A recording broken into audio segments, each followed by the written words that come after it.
First, I'd like to thank our research participants and our advisors on the various projects that I'll share with you, who generously contribute their time and their insights, the outstanding trainees in the lab. I think their slides have a life of their own here.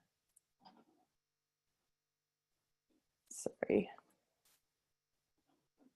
I'm not sure if there's just a lag or if it's...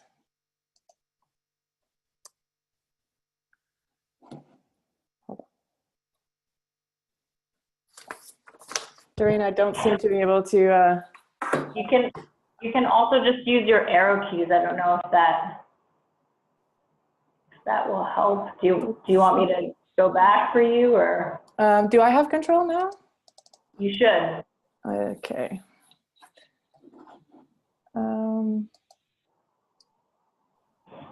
Hang on.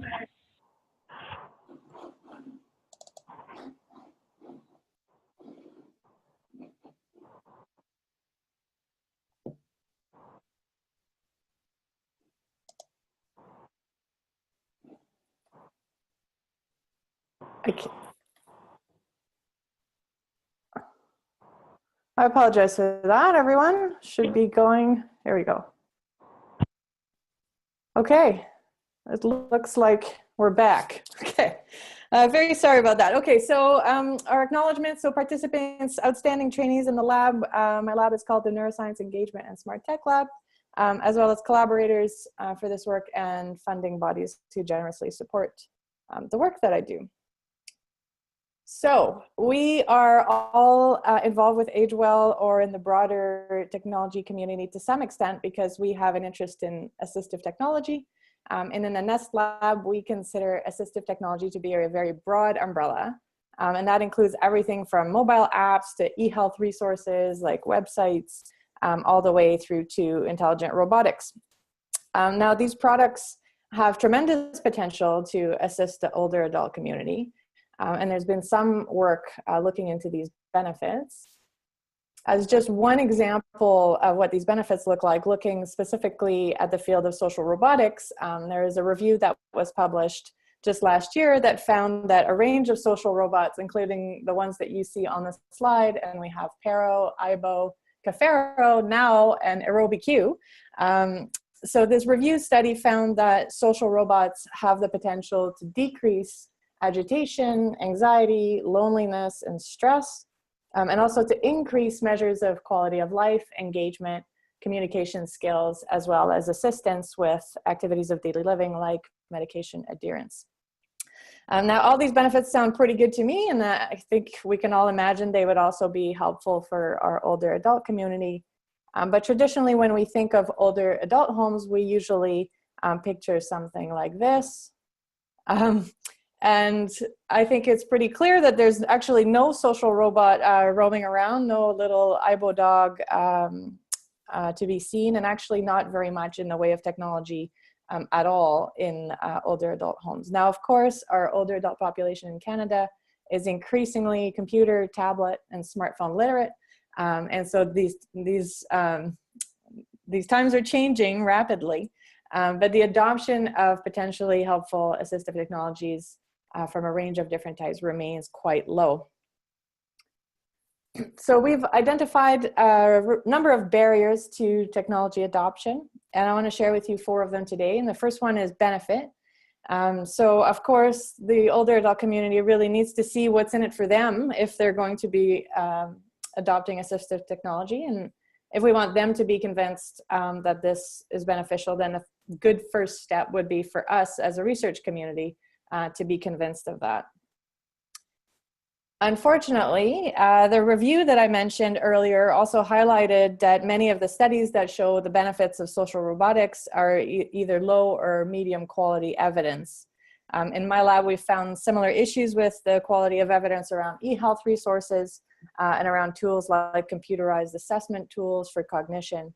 And so what we need to do is learn from the groups that are doing a really nice job of empirically evaluating the benefits and the harms of technology. And AgeWell has some excellent examples of that going on as we speak. So the second barrier that I want to briefly mention is the lack of emotional alignment between technology and end users. This is a topic that's of particular interest to my lab. And I'm showing you just two examples here on the slide. So on the left-hand side is Clippy. Clippy was a really annoying virtual assistant that was in Microsoft Word. Some of you may remember working with Clippy. And Clippy was an assistant meant to help you in times of trouble, but all it would do is smile and wink and dance. And even if you're sort of raging trying to import a table into a Word document without having to reformat everything. And so that was a huge failure of affective computing, if we would like, because Clippy was not at all able to match the affect that you were experiencing when struggling with Word. Now, Clippy is a bit of a fairy tale in affective computing. And of course, this is a field, affective computing and affective robotics are fields that have advanced substantially in the last decades. And a really good example of that is Cosmo, which is on the right. So Cosmo is a small robot, and the makers of Cosmo had his eyes animated by Pixar artists. And that makes him very expressive. And so it's very clear what emotions Cosmo is experiencing. Now, together with Dr. Jessie Hoey, who's in Waterloo, our AgeWell Work Package 3.3a is looking at how to make this emotional alignment between the technology and the end user go both ways. So both from the technology end towards the user, as well as from the user end towards the technology. So moving forward with the barriers, our third barrier is accessibility. And that is another broad umbrella that can mean a lot of things. But I want to start by illustrating issues around geographic accessibility. And I would like to take my home province of British Columbia as one example. So this is a map of British Columbia that has 3 colors. And each of the 3 colors is home to 1.4 million people, or just about. So you can imagine that someone who lives way up north in the blue region has a much harder time getting their hands on the latest version of Cosmo compared to someone who may live in the red or the yellow region. Accessibility also has other considerations. So the way that we design interfaces, for example, can be more or less accessible. And it can also refer to issues like how much technology costs. Now, the next and last barrier I want to raise today is ethics. Of course, this is also another area that I'm particularly interested in. And then some examples of ethical issues are shown here in these headlines. So from privacy concerns like with technology wearables or video monitoring to quality concerns. So the middle headline is actually from a study that we conducted looking at online self-assessments for dementia, and we found very important issues with quality and ethics in that study. Ethics also encompasses things like truth in advertising. And so, for example, when Lumosity was fined $2 million for overinflated claims about the benefits of their brain training program. So there's a lot of potential issues. This is just really a snapshot of some of them. Now, there's one way we can tackle all 4 of those barriers, and this is something I think the AgeWell community understands very well, and that's what we're here to talk about today, which is end user engagement. And so through end user engagement, we can find out about what are the key priorities and the key needs that will then lead to technology that delivers measurable benefit. We can learn about how older adults affectively respond to technology so that we can develop better aligned technology. We can, through engagement, identify key accessibility challenges, and then we can also proactively address ethical issues at the outset of the technology development process. So to give you an example of how engagement can help us learn more about how to conduct meaningful research, I want to share with you a few findings from an activity we did in 2016, where we conducted an interactive presentation about the research process and captured attitudes towards the various different stages of research participation by asking participants to vote using eye clickers. So we told the story of a research participant, and then each stage we asked questions about things like how participants wanted to consent, what would drive them to participate in research, and so on and so forth. So I want to share with you just a snapshot, but the full data set is available in the publication.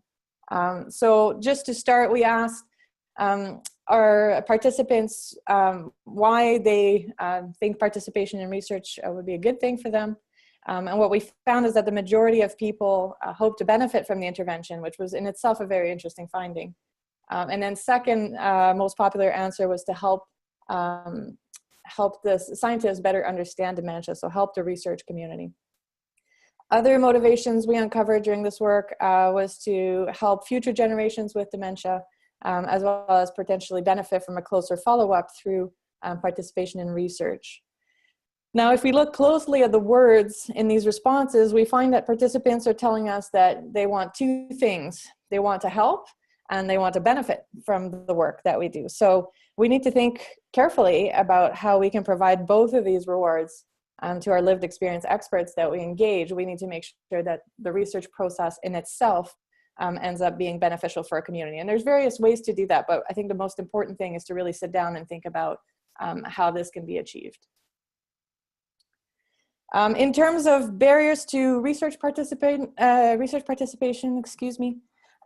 we found that nearly half of our participants told us that we need to do a better job of raising awareness about potential studies that people can be involved with. And I think this is an area where AgeWell has done a really nice job in connecting the lived experience communities with the research and industry communities through events like today's webinar, for example. And I happen to know that our two next presenters will share with you some success stories of engagement that really highlight how AgeWell has responded and risen to this challenge. So finally, we found, this is just another tidbit, as I mentioned, we found a vast majority of participants told us that their research data should be made freely accessible to the research community. And this is, again, an area that AgeWell has really prioritized in terms of supporting projects that involve data sharing and that involve extensive collaborations across Canada as well as internationally. So how do we engage the communities around us? Well, there are different levels of engagement and different methods we can use. Certainly the gold standard would be to engage lived experience experts at the advisory or at the steering level, and that can help shape research priorities and research questions. You could have a committee or a panel, an e-panel even, of experts that can help you at really all stages of the research. But there's other levels of engagement. You can engage the community through active participation, and that involves methods that will lead to direct contact with participants. So things like interview studies, surveys, using an experimental intervention design, or a focus group. And then finally, there's a third level, which is passive participation, where you can capture attitudes or information without direct contact. This can be done through observation work or by doing things like social media data mining, which we've done quite a bit in the lab. It can be hard to determine what's the best way to engage your community, and that's where the advisory or the steering level can be very useful. We've had really successful engagement with participants to help steer the kinds of methods that we would use down the line, and that's been hugely helpful. But I think it's important to remember that a research team can achieve meaningful engagement through research participation. For example, by designing your experimental procedure in a way that will provide you with high-level feedback about the questions that you're examining. So I guess what I'm suggesting is through active participation, through passive participation, you can achieve an advisory type feedback on your work, and that's valid as well. So just some challenges that are particular considerations when working with communities with lived experience of dementia. I put a question mark next to the unique in the title, because when you think about it, none of these challenges are actually unique to dementia. Some of us who work across the lifespan might encounter similar issues with pediatric populations, for example. That said, potential issues with this community include things like communication impairment, memory loss, issues with decision-making capacity, as well as emotional disposition, which is, again, an area of interest for us. And there's really helpful strategies that have been put forward, really helpful workbooks and so on. And I'm not here to give you an exhaustive list in the time that I have left, but some that have been shown to work quite well are things like using a personalized methodology and greater flexibility in terms of how and when you conduct your experimental interventions. Preliminary meetings with the person with dementia and the care partners are extremely useful prior to the start of the research. But I think if I were to pick one most important and most effective strategy, it would be research training. I think it's really important for the research team to be familiar with these challenges, what they look like, what the consequences of them are, and ensure that your team feels confident in recognizing impairment and how to address it in a sensitive way. So for those of you who may be interested in more guidance, more practical guidance, together with AgeWell co-investigator Jesse Hoey, as well as international colleagues, we developed a framework to promote ethical technology development in a way that really drives adoption. So in a way that you'll develop a technology that people will then want to use in a sustained way. And what we did is we reviewed the evidence to come up with 18 practical recommendations that span 5 different themes. Many of these themes you've heard about already in this presentation. So things like using an inclusive and a participatory design, paying attention to issues of emotional alignment, using adoption modeling to drive your research, conducting a dynamic ethical standards assessment, and then focusing on training and education around your technology solution. And if you're interested in the details of this framework, I invite you to look at the publication or be in touch with any questions. So finally, I want to just encourage everyone on this webinar today to consider becoming a research champion, to really reflect on how you want to contribute to your community and seek out opportunities to do so, and tell your friends. And this is true for researchers as well. I think we often are invited to participate in a range of initiatives, and it's really part of our responsibility to contribute to the field in that way. And I leave you with my contact information, and I look forward to the questions. Thank you, Julie. So I will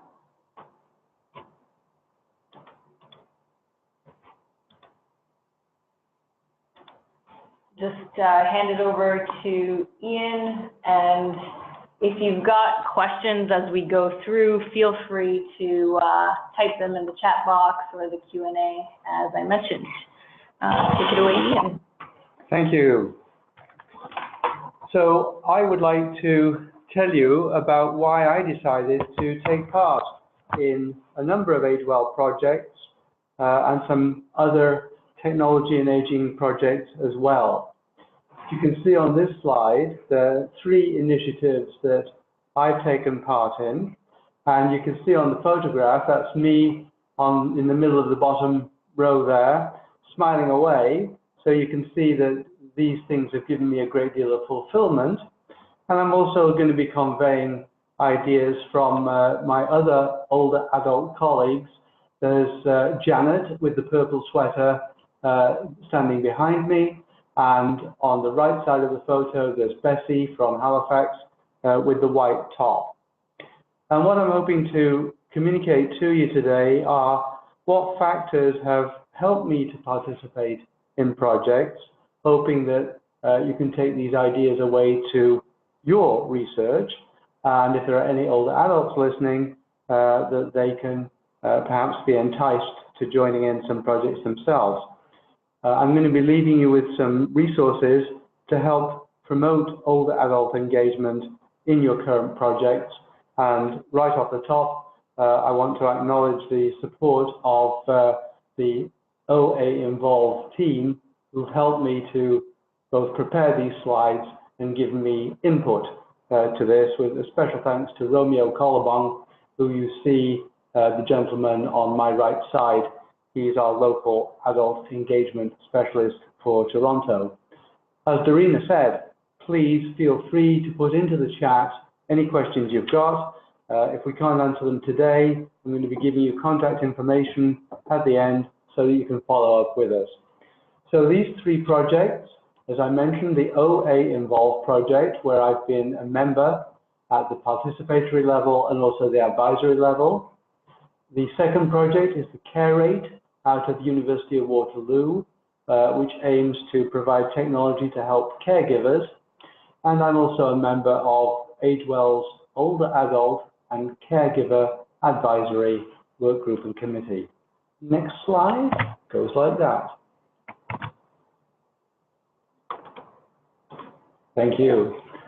So a little bit about my background. I have 30 years experience working in IT innovations, But let me be clear, I'm not a super techie kind of person. My work has always been involved in providing the voice of the consumer, the end user, to technical people. Since 2010, I have been heavily involved in caregiving, both long distance through the internet to my mum in England, or locally in Toronto to loved ones hereabouts as they've gone through various stages of aging and dementia. Accordingly, I got involved with the Alzheimer's Society both in Toronto and across Ontario. I was actually the co-leader of the pilot Minds in Motion program. Some of you may have heard about it. And I do work with the Centre for Aging and Brain Health Innovation out of Baycrest, and some of my experiences today will tell you about that. Next slide. So why did I decide to take part in AgeWell projects? Well, it's a matter of giving back and receiving. And at this stage of my life, in what some people would call retirement, the giving I can offer is the lived experience as a caregiver, as well as my technical background. But the receiving is I have learned a great deal about new concepts and new methods. I had little exposure to research, and now I've seen participatory action research. I've seen knowledge management, and perhaps best of all for me, I've seen the next generation of very bright people doing work in this field, and it's been an absolute pleasure to work with them. The work has been meaningful to me and to the other older adults that I'm talking about. We have had tasks with a clear impact and value, and we really believe our work is going to improve aging, both for ourselves and other older adults too. And my interest in technology, well, I have a degree in science and chemical engineering, but I can see how technology is going to improve aging and living for people with dementia, and it's going to help caregivers. So what attracts older adults to participate in research? So my observations are going to be gleaned from working with other adults like Betty here, who is at the Winnipeg National Conference, and she's trying to evaluate a piece of technology being helped by Romeo. So we are interested in learning. It's interesting to know that some older adult panels we've successfully recruited at Baycrest Cabby from continuing education courses at local colleges and universities. That's a great way of finding folks who want to learn more and want to give back. We are aware of the challenges in aging for older adults.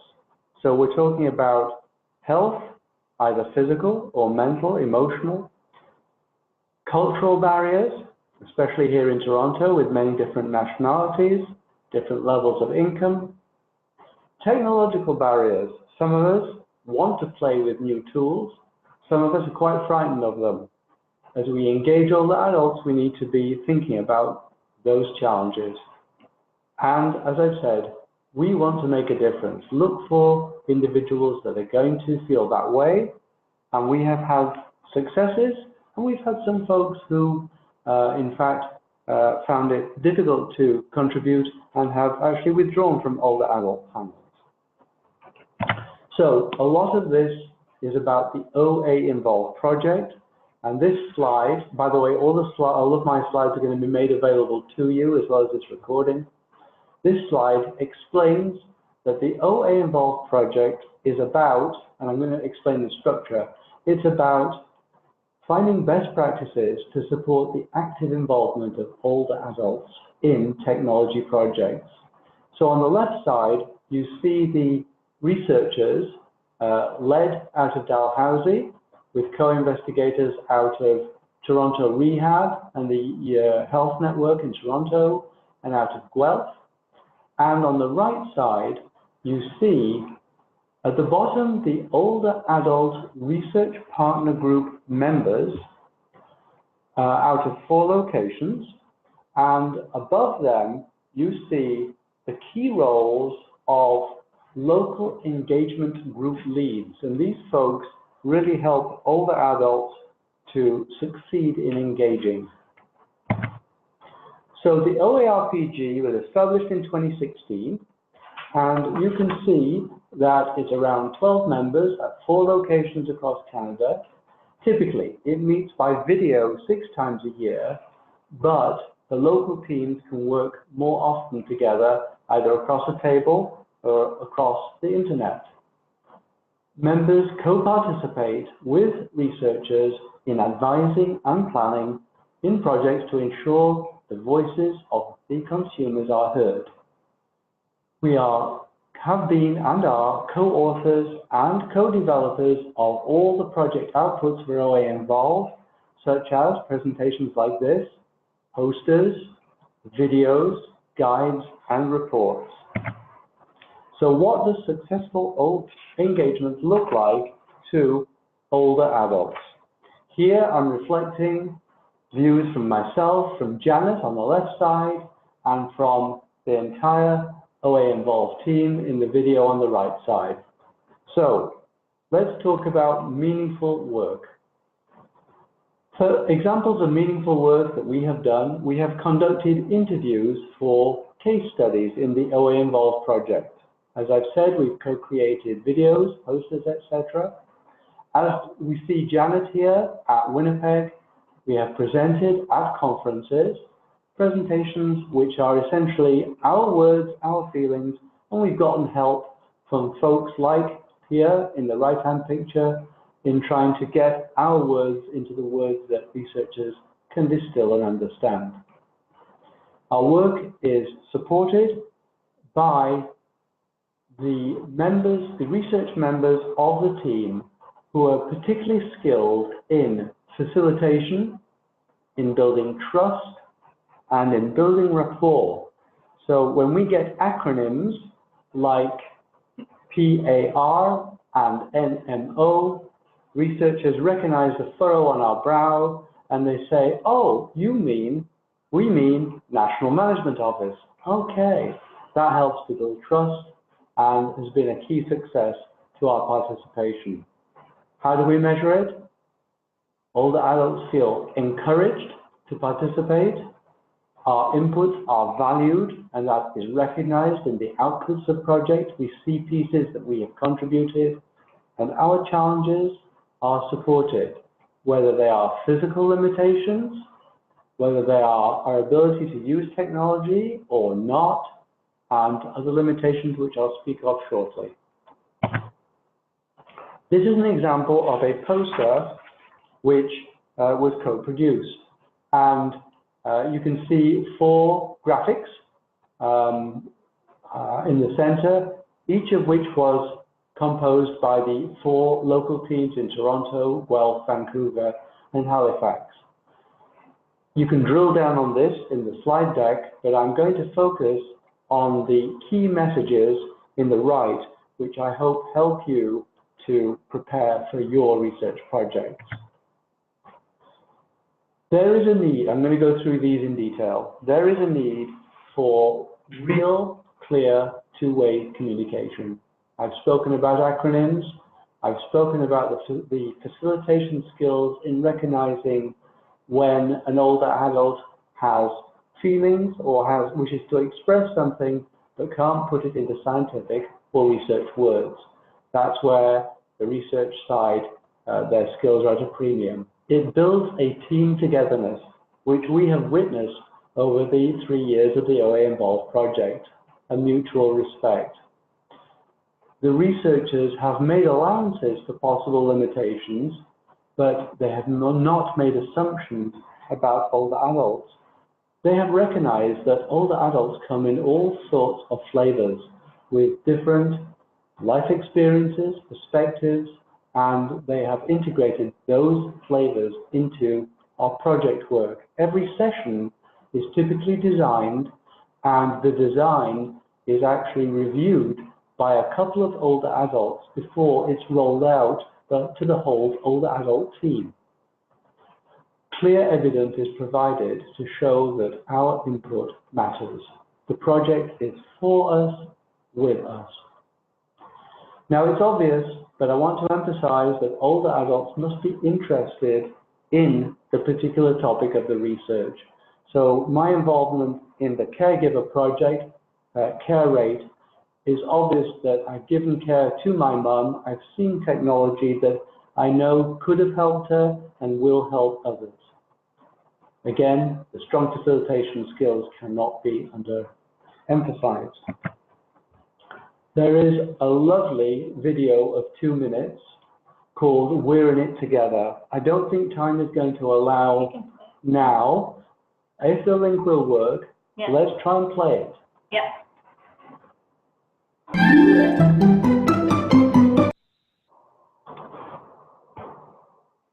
Grandma, did you watch me? Did you? Oh, Scott, honey, I couldn't get this darn thing to work. Oh, that's okay. Next time, I promise. Hello. I'm a researcher, and I want to work with older adults to create an easy-to-use app that helps to enhance their social connection. Mrs. Newman would be perfect. She needs a better way to connect with her grandson.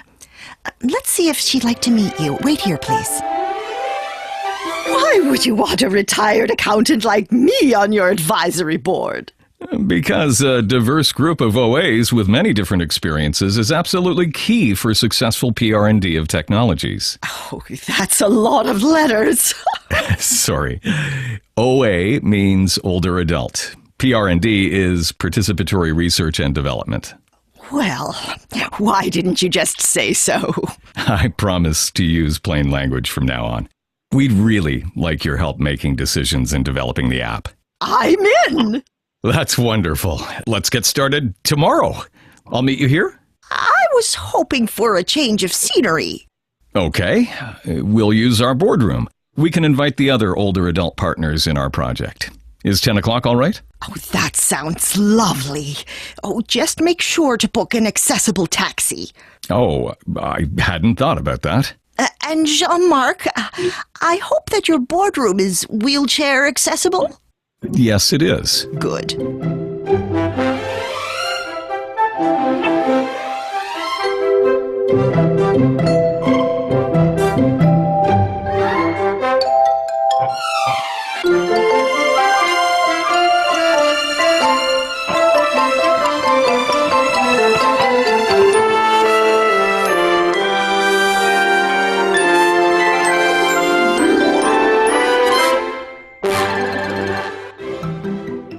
Would have thought that I'd be an app developer.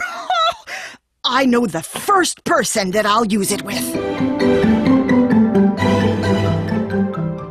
Nice job singing, Scott. I'm so proud of you.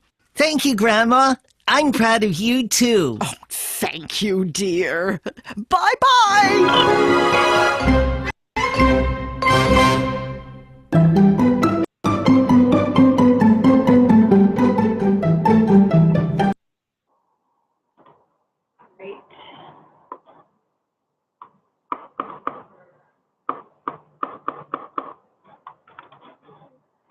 Next one. Yeah, go ahead. Well, I hope you enjoyed that as much as we enjoyed designing it and testing it and getting it ready for presentation. It is in our YouTube channel, and here is a list of resources which I hope are helpful to you, as well as some contact information coming up. OA Involve has a website, and you can go to that and get some very helpful tips and tricks. For example, a practical guide to establishing and coordinating an older adult advisory group, a sample terms of reference for membership of such a group. There is a YouTube channel where you can find the video you just saw and some other ones as well. In thanking you for attending, I'm going to leave you with this contact information. Romeo Collarbon is our lead on engagement. There's his email address. There's our website. We have a phone number. And we use Twitter to both send out alerts when new material is posted to our website, or developments happen in our project. And if you wish to ask me some questions directly, there's my Twitter handle. I learned about Twitter because of my involvement with OA Involve. Thank you. Thank you, Ian. So, Christine, I am going to pass it over to you. So you should be able, I've unmuted you, and over to you, Christine, and you should have access to the slides. Thank you. Good afternoon, everybody. I'm very delighted to share a story about innovation, caregiving, and how the power of networking helps bring an idea to life. The story of Monarch is about how the desire to help a single person morphed into a startup company when we actually realized that the problem we were tackling wasn't at all unique, but rather a widespread problem for millions of people that needs fixing. I want to illustrate the need, especially in the healthcare arena, for collaboration between the many stakeholders if we really hope to eventually affect meaningful change. This is also a tale about just how valuable these relationships can be and about the wonderful and unexpected things that can result from them.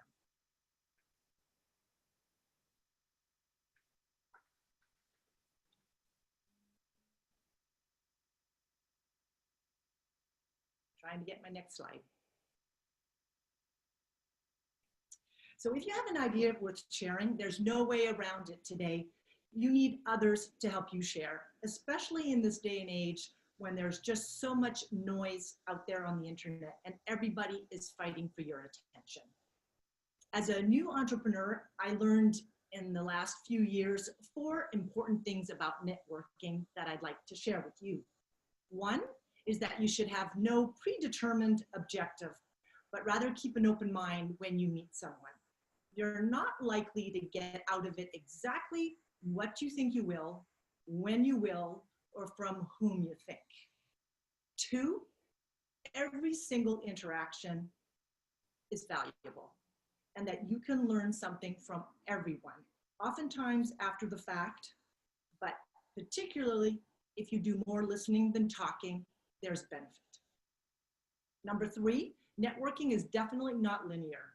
And by that, I mean there's this ebb and flow where you might encounter someone and you think your project is moving ahead at warp speed, and another encounter may give you the opposite impression, and some may give you the impression that it didn't really move the dial a single bit.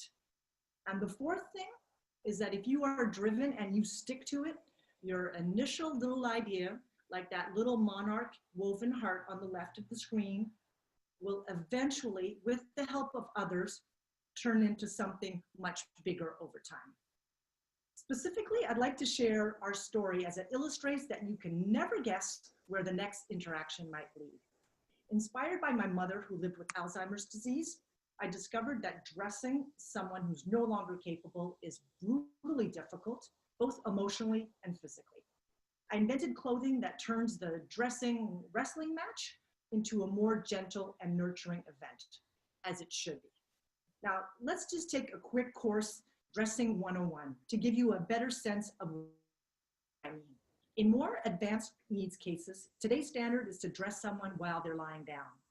In order to get the clothing on properly and cover the back and their entire torso, the person being changed needs to be rolled back and forth, in spite of sensitive shoulders and hips. And this is obviously unpleasant and potentially painful for the person being changed and physically straining for the caregiver. Inherent in this flipping and rolling method is that clothes move out of place and they don't fit properly. I observed and conferred with many caregivers over a period of several years regarding this difficult task, and without exception, caregivers confirmed how difficult it was for their patient, but also for themselves personally. So deciding to take on this task personally to help my own mother, it quickly became very apparent how unpleasant and stressful it was for my mother, and also that there needed to be a better way. So to illustrate my point, here's what I observed firsthand. I'm sure you would all agree that if this was your loved one, you'd be quite bothered and you'd consider this totally unacceptable.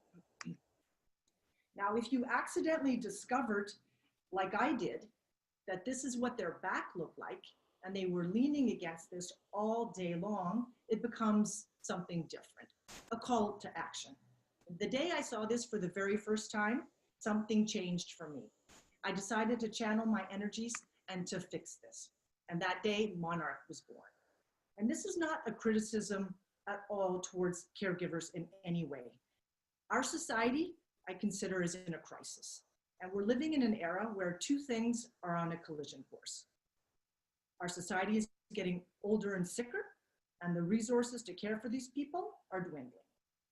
And I know for a fact that throughout our country, finding professional caregivers is becoming extremely difficult because many suffer from injury or burnout, or they have no interest in doing this job. A few years ago, a report by the Canadian Institute for Health Information estimated that more than 2 million Canadians were what they called informal caregivers, meaning they are unpaid.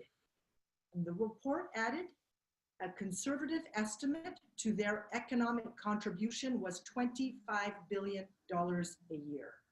So clearly, there is a great and urgent need to find easy to implement tools to bridge this ever widening gap between the growing demand and the scarce supply. If you want to take on a huge problem like this, you can't possibly do it alone. And this is where the power of networking took on its true meaning for Monarch. We consulted with caregivers, family members, and we ended up creating clothing that totally challenges the current standard approach to dressing. We did research, we held multiple focus groups, did surveys, and we began to validate and revalidate everything about our product. And I mean everything. How the clothes actually worked, how they felt once they were on, how they looked, and even how they stood up to harsh industrial washing. Because we wanted to get it right, and our in-depth R&D, research and development, that we did with engineers, designers, caregivers, and test wearers confirmed that we had. So, you also need to seek out every occasion to tell your story and ask for feedback, which is also what we did. If your mission is compelling enough, sooner or later, people will start to care as much as you do about what it is that you're doing, and the word will start to spread. The status quo is really hard to change, and it requires that you must first build a community, one person at a time.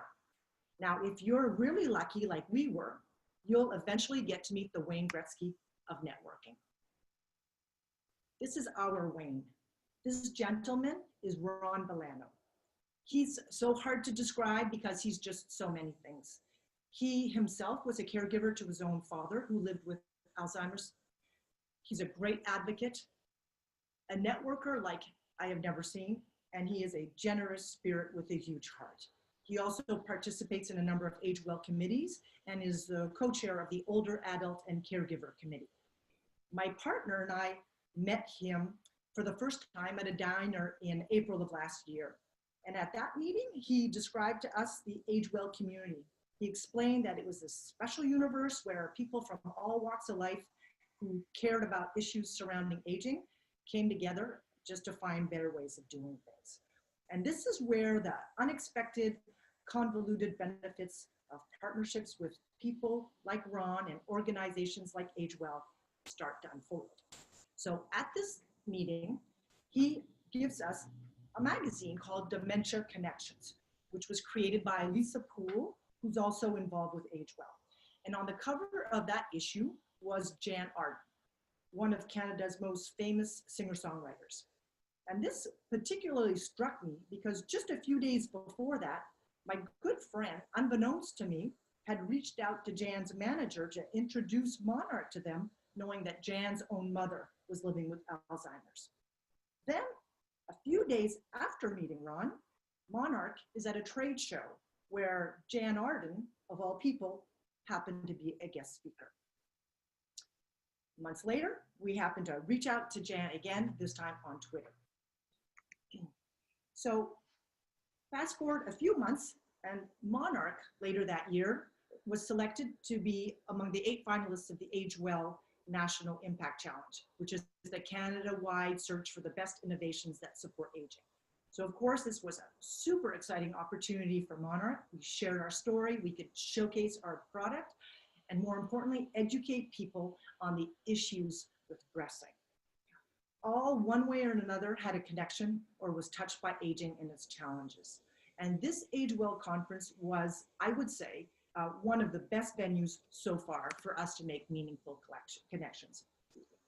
And at that conference, Ron connected us with Ontario, one of Ontario's Alzheimer's Society, who created this brilliant campaign to promote awareness and reduce the stigma surrounding Alzheimer's through the sale of these beautiful blue forget-me-not scarves and ties. And you can see them here proudly modeled by my business partner's mom, who lives with dementia, and her dad. And shortly after, Monarch became the e-commerce platform for the sale of these items. So this increased traffic to our site, which provides to any startup like Monarch with the much needed visibility. And around the same time, we made more direct contact with Jan and her team and provided Jan's mother with an entire Monarch wardrobe, which she wore pretty much exclusively from that point on. So here we come full circle, and Jan's on this magazine that Ron gives us. She's contacted by a friend. We're at the same trade show, and so on and so forth. Well, we decide to send Jan one of these beautiful Alzheimer's scarves. And of course, as generous a spirit as she is, she wore it and decided to post it on social media. And this is the post. Immediately, and not surprisingly, we sold more scarves after that and had more people visit our website than ever before. And more importantly, people showed their support and solidarity for a good cause, those touched with Alzheimer's. Sadly, Jan's mother, Joan, passed away in December of last year. The news of her death was carried on the national news. You can see Jan serenading her mother here. And her mother is wearing a Monarch outfit. So talk about the great example of unexpected and powerful benefits of networking. In the earlier slides, I showed you pictures of my mother, ill-dressed and disheveled, and here Monarch is on national news. Now, I'd like to show you our innovation. I would like for you to see why we know that the simply gentle Monarch approach to dressing should now be the new industry standard. Not only does it save tons of time, but notice how the clothes stay in place so they never bunch up, they don't gape open in the back, and they ensure that the person wearing them is always comfortably protected and their dignity is preserved.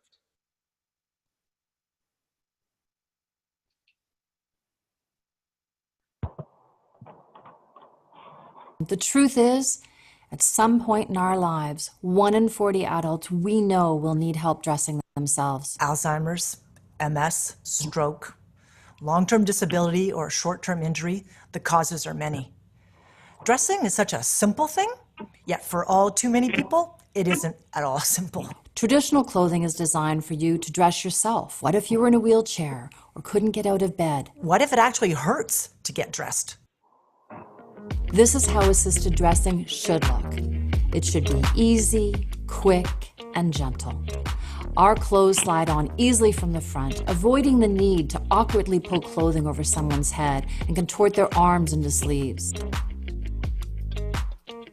The current solutions aren't working. They aren't good enough. In fact, many of them aren't even good at all. When your day-to-day is already a struggle, your clothing shouldn't be, for you or your caregiver.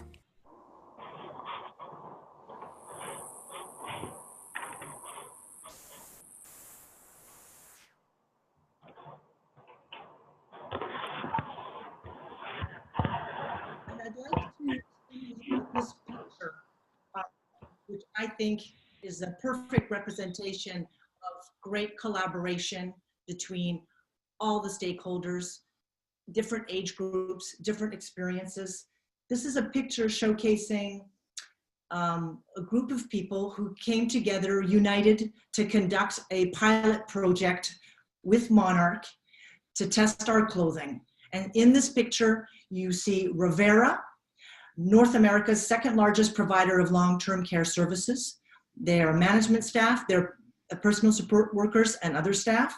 You see in the left, the woman beautifully coiffed with the white hair, third from the left, happens to be politician and Mississauga, Ontario's longest serving mayor, 98-year-old Hazel McCallion. You see in the back row, entrepreneurs and innovators, the Monarch team, and most importantly, in the front, wearers of Monarch. Each of these women requiring a modified and gentle approach to dressing because of their particular circumstance. One woman who had a brain tumor, another who was involved in a sports accident, and yet others living with Alzheimer's disease. If you have an idea, make sure you keep telling people about it, because they say the most important person you will meet on your journey is the person you have yet to meet.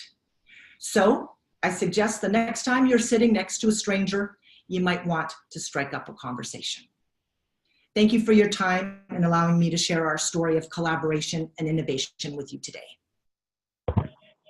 Thank you, Christine. That was wonderful. So as we wrap up here, I encourage all of you to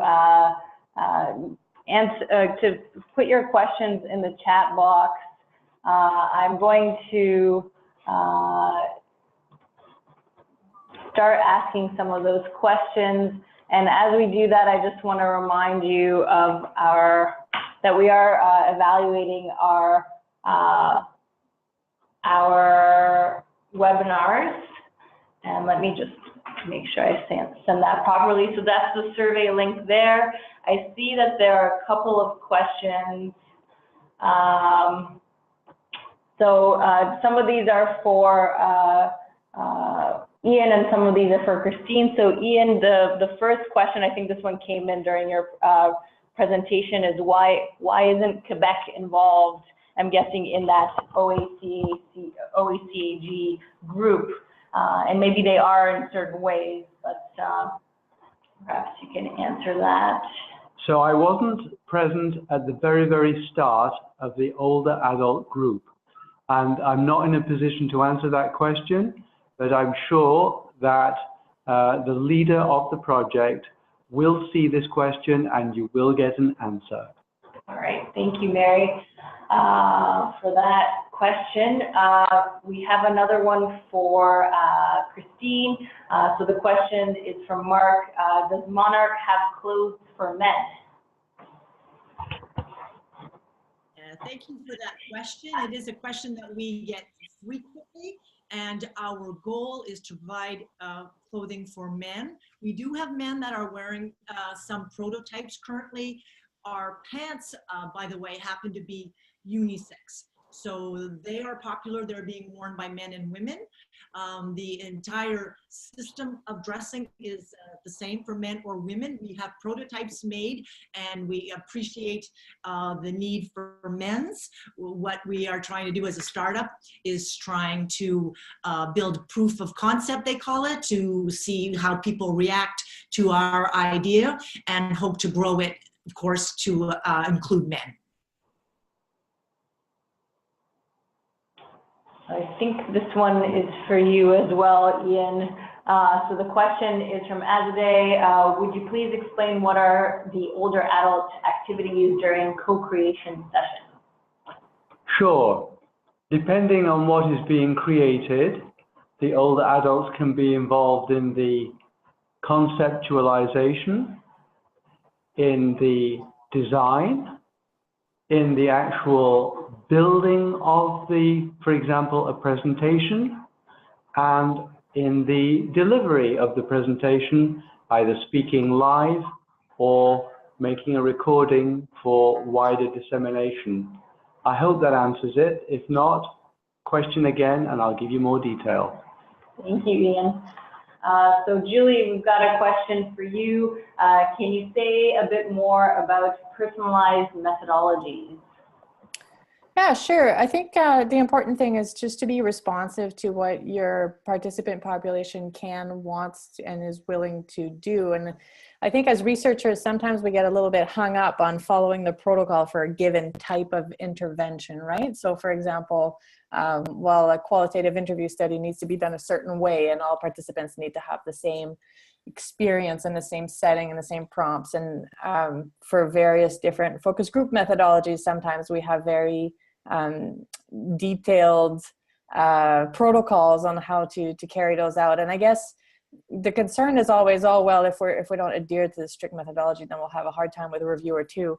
And what I want to suggest is that, in fact, we can actually be flexible on these methodologies, and you can vary the way that you conduct interviews and the settings and the context, and you can even change the way that you prompt if you have someone who has a hard time with verbal communication, and you can supplement your methodologies using different modalities of communication. And I think is what I'm trying to suggest is that we can examine what the protocols require and then adapt to be sure that we collect the highest quality evidence. So it really depends on what question you're asking and what method you're using, but a good way to start on how to adapt and how to be flexible with your methodology is always to do a pilot with a handful of participants, or with your advisory or steering group, and say, listen, is this going to work for you? And how can we make it so that it works for a diverse group of people? Great, thank you, Julie. I think this one might be for you as well. Are there hard to reach participants, and what efforts have been attempted and worked to enlist their perspectives and contributions? And anyone can chime in.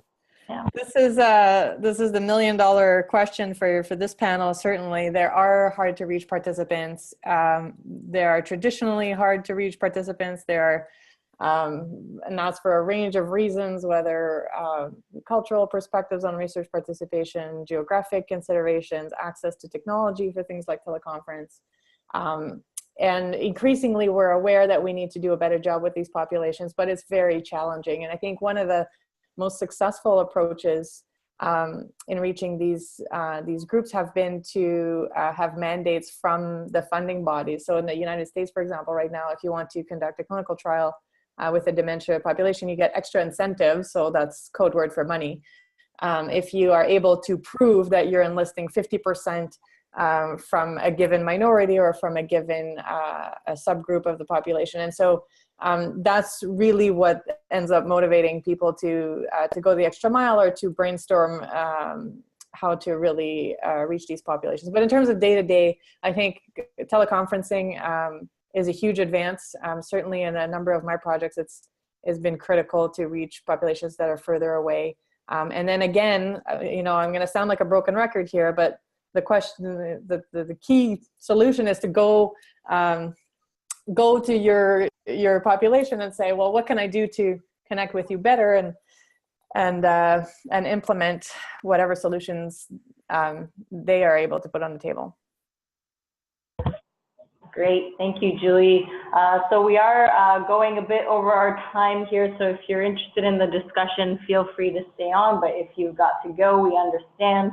I do want to let people know about our next webinar, which is in April, with our scientific director, Dr. Alex Mihailides. I will put the registration link into the chat. And I just want to loop back to the Quebec question, and Romeo has provided an answer. So the OARPG was created in the 4 cities, Vancouver, Guelph, Toronto, Halifax, because that is where the co-lead investigators of the project are located. They talked about expanding the OARPG, but because of the importance of local face-to-face engagement, they've decided to keep the member participation to those 4 cities. I think I will ask one last question. It's a challenging one, so maybe Julie, you can comment on this, and then we will sign off. The presentation slides will be available. They'll be emailed to all of you at the end by the end of this week or next at the latest, and they will be on our website in terms of a recording. The last question is wondering, this is from Leslie, wondering about how compensation monetary works from both a practical and ethical perspectives when engaging older adults. Yeah, that's an absolutely excellent question, and certainly one that many groups have been thinking about and putting out a range of different guidelines. I think compensation is important. It's a way to be respectful and to show that we value the input of our advisors and our participants. In terms of how to actually do it, just now, I think funding bodies are starting to realize that we as researchers need to be able to put that in our budgets, and that's been a nice change. Now, there are still limitations on what that looks like, and we are bound by that to some extent. But that's certainly something I'm working actively on. In terms of getting actual practical guidance on amounts and what types of compensation and things like that, there have been quite a few guidelines out there. The BC Support Unit, just in British Columbia that I'm aware of, is working on that. There's been some content about compensation in the upcoming CIHR guidelines on the ethics of patient engagement. There's been really, really good guidelines by a patient and public engagement group out of the United States, which a lot of people are turning to when they are in a context that doesn't have specific guidelines, either by their funder or by their sort of national or provincial bodies. And there's been a publication that was co-authored by a member of the patient community on what those guidelines should look like, and I'll dig it up and I can send it around to attendees if that's helpful. But I guess what I'm trying to say is many groups are working on that, many guidelines are emerging. In the absence of guidelines, I would suggest that it's the right thing to do, and to put it in your budget accordingly. Thank you, Julie, and I just want to thank everyone again for joining today's webinar, and those of you who stayed on for the question and answers, and thank our wonderful presenters again, Dr. Julie Robillard, Ian Goldman, and Dr. Christine Goulet. Have a wonderful rest of your day, and we hope to see you in April for Alex's talk on how AgeWell technology is changing homes of the future and promoting independence for all. Thank you.